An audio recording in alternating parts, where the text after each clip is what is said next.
The chrome-plated halls of the Galactic Council Station hummed with tension as Ambassador Jack Morrison straightened his simple black suit. Around him, beings from 1,000 worlds whispered in languages that sounded like crystalline wind chimes, grinding stone and crackling electricity. None of them paid attention to the lone human representative. "They still think we're primitives," Daisy Chen muttered through his earpiece from her position in the observation deck. As Earth's foremost xenobiologist and Jack's partner in this diplomatic mission, she had been studying the assembled aliens for months. Half of them are placing bets on how quickly the hegemony will glass our planet. Jack smiled grimly as he approached the central podium. The Zephyrian hegemony's ultimatum had been simple: surrender Earth's resources and accept subjugation, or face annihilation. Humanity had 3 standard days to comply. That deadline expired in 6 hours. High Chancellor Vexithera of the hegemony rose from her crystalline throne, her 6 arms gesturing dismissively. Her translator collar rendered her thoughts into cold, mechanical English. "The primitives arrive at last. Have you come to grovel, human?" The assembled council erupted in what Jack had learned to recognize as alien laughter. The Methane Collective wheezed through their breathing apparatus, while the Silicon Syndicate created sounds like breaking glass. "Actually," Jack said, his voice carrying clearly through the chamber's acoustics, "I'm here to deliver a message." "You dare," Vexthara began. "The message is simple," Jack continued, ignoring the interruption. "Do not attack Earth." The chamber fell silent. Even the ambient hum of life support systems seemed to pause. Is this a joke?" asked Counselor Gyleth of the Aquatic Union, her gills fluttering in what Daisy had identified as confusion. "Your species discovered fire less than 2 million cycles ago. You achieved spaceflight mere centuries past. You have no fleet, no weapons that could threaten the hegemony." Jack nodded. "All of that is true. We're young, we're small, and by most measures we're weak." He paused, looking around the chamber. "But we tried to warn you." "Warn us?" Vexithera's translator carried undertones of amusement. "Of what exactly?" "Of what humans do when you threaten our home." Through his earpiece, Daisy's voice was tight with controlled excitement. "Jack, I'm reading massive energy signatures throughout the system." "They're early." On cue, the chamber's viewing screens flickered to life, showing the space around the station. Ships began dropping out of hyperspace. Not the sleek, efficient vessels of the galactic powers, but crude, angular constructs that looked barely spaceworthy. "The human fleet approaches," Vexithera said with disdain. "How quaint, perhaps 50 vessels?" "The hegemony maintains 10,000 ships in this sector alone." More ships appeared, then more. Daisy's voice crackled through the comm. "Jack, they modified everything. Cargo haulers, passenger liners, mining ships, even the old Luna shuttles from the museums. Every human vessel that could hold a drive core and weapons." The alien representatives pressed closer to the screens as more ships materialized. Hundreds became thousands. Thousands became tens of thousands. "This is impossible," wheezed a representative from the gas giant collective. "Our intelligence indicated humanity possessed fewer than 2,000 interstellar vessels." Jack smiled. "Your intelligence was correct.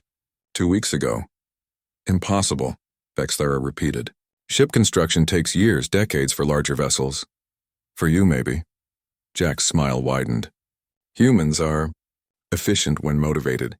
Do you know what happened on Earth when your ultimatum arrived?" The chamber waited. Every shipyard, every factory, every 3D printer capable of producing spacecraft components went online. School children skipped classes to weld hull plates. Retirees came out of nursing homes to program navigation systems. Artists abandoned their studios to calibrate weapon systems they'd never seen before. More ships continued to appear on screen. A seemingly endless stream of humanity's desperate, beautiful insanity made manifest in steel and fury. The International Space Agency estimated we needed 6 months minimum to mount any meaningful response, Jack continued. The civilian shipbuilders said they could do it in 4. The military contractors insisted on 3. He gestured to the screen. It took 2 weeks. Vexithara's shell-like face had shifted to what Daisy's cultural database identified as deep concern. The quality of these vessels. Terrible, Jack agreed cheerfully. Half will probably break down before they reach Earth. The other half are held together with determination and spite. But Daisy, would you mind sharing our current fleet count? 47,312 vessels, Jack, and still climbing. The silence in the chamber was deafening. Here's what your intelligence probably didn't tell you, Jack said, his voice carrying across the stunned assembly. Humans don't fight fair. We don't follow the civilized rules of war you've established. When you threaten our home, we don't calculate acceptable losses or weigh strategic advantages. He turned to face Vexthara directly. We throw everything we have at the problem, and then we build more. Every human who can hold a wrench becomes a shipbuilder. Every human who can fly becomes a pilot. Every human who can fight becomes a soldier. This display means nothing, Vexthara said, but her translator couldn't hide the uncertainty in her voice. The hegemony navy will win, Jack interrupted. Eventually. Maybe you'll destroy 90% of our fleet, maybe 95%, but some will get through. And when they do, they won't target your military installations or industrial centers. The chamber's attention focused entirely on the human ambassador. They'll target your worlds, your civilian populations, your nurseries and spawning grounds, and whatever you call the places where your children grow. Jack's voice remained conversational, almost friendly, because that's what you threatened to do to us. Vexthara recoiled as if struck. The difference is, Jack continued, we'll make sure you survive.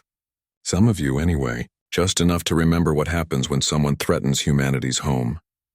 Daisy's voice whispered through his earpiece. Jack, they're requesting communication from the fleet commanders. Should I patch them through? Please do. The chamber's speakers crackled to life with voices, thousands of them, speaking in dozens of languages but all carrying the same message. Earth stands ready. For humanity. Nobody touches our home. Come and take it. Jack looked around the chamber one final time. The vote is in 6 hours, correct? I suggest you choose wisely. As he walked toward the exit, Vexthara's voice followed him, her translator now carrying clear notes of fear. What are you? Jack paused at the doorway and smiled. We're human. We tried to warn you. The vote was unanimous. Earth would remain untouched. After all, even galactic empires occasionally learned from their mistakes.